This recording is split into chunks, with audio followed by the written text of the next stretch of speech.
மத்திய பிரதேசத்தில் கோல்ட்ரீஃப் இருமல் மருந்து பருகி 20 குழந்தைகள் பலியான சம்பவம் மறைவதற்குள் அங்கு மற்றொரு அதிர்ச்சி சம்பவம் அரங்கேறியுள்ளது. அரசு மருத்துவமனையில் நடந்தது என்ன, விரிவாக பார்க்கலாம். மத்திய பிரதேச மாநிலம் சிந்த்வாரா, பெதுல் மற்றும் பந்தூர்னா மாவட்டங்களில் குறைந்தது 20 குழந்தைகள் கலப்பட இருமல் சிறப்பை பருகியதால் உயிரிழந்தனர். இந்த மரணத்தில் சந்தேகம் இருப்பதாக கூறிய மருத்துவர்கள் உயிரிழந்த குழந்தைகளின் உடல்களை பிரேத பரிசோதனைக்காக அனுப்பி வைத்தனர். பிரேத பரிசோதனை அறிக்கையில் குழந்தைகளுக்கு சிறுநீரகம் செயலிழந்து பலியானது தெரியவந்தது. இந்த சம்பவம் ஒட்டுமொத்த மாநிலத்தையும் உலுக்கியது மட்டுமின்றி பெரும் அதிர்வலைகளையும் ஏற்படுத்தியது. இந்த சம்பவத்தில் இருந்து மக்கள் இன்னும் மீண்டு வராத நிலையில் மற்றொரு அதிர்ச்சி சம்பவம் அரங்கேறியுள்ளது. மத்திய பிரதேச மாநிலம் குவாலியா அருகே உள்ள மொரார் நகரில் அரசு மருத்துவமனை செயல்பட்டு வருகிறது.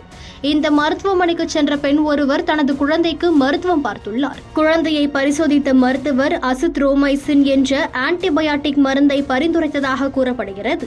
அந்த பெண் மருந்தை வாங்கி பாட்டிலை திறந்தபோது அதிர்ச்சி ஒன்று காத்திருந்தது. குழந்தைக்கு வழங்கப்பட்ட மருந்து பாட்டிலில் புழுக்கள் நெளித்துள்ளன. இதனை பார்த்து அதிர்ந்து போன அவர் மருத்துவத்துறை அதிகாரிகளிடம் புகார் அளித்துள்ளார். உடனடியாக புகாரை பெற்றுக்கொண்ட அதிகாரிகள் விசாரணையில் குதித்தனர். மருந்து பாட்டில்களை பறிமுதல் செய்து போபால் மற்றும் கொல்கத்தாவில் உள்ள மத்திய மருந்து பரிசோதனை கூடத்துக்கு அனுப்பி வைத்தனர். அதே சமயம் அந்த மருத்துவமனைகளில் இருந்த 300க்கும் மேற்பட்ட மருந்து பாட்டில்களை அதிகாரிகள் பறிமுதல் செய்தனர். அதே சமயம் ஒரு சில பாட்டில்களை திறந்து பார்த்தபோது அவற்றில் புழு இருப்பதற்கான எந்த அறிகுறியும் தென்படவில்லை என விசாரணையில் தெரிய வந்துள்ளது. பரிசோதனை முடிவில்தான் உண்மை தெரியவரும் என அதிகாரிகள் கூறியுள்ளனர். இந்த மருந்துகள் மத்திய பிரதேசத்தை மையமாக கொண்டு செயல்பட்டு வரும் மருந்து நிறுவனம் தயாரித்தது என்பது குறிப்பிடத்தக்கது.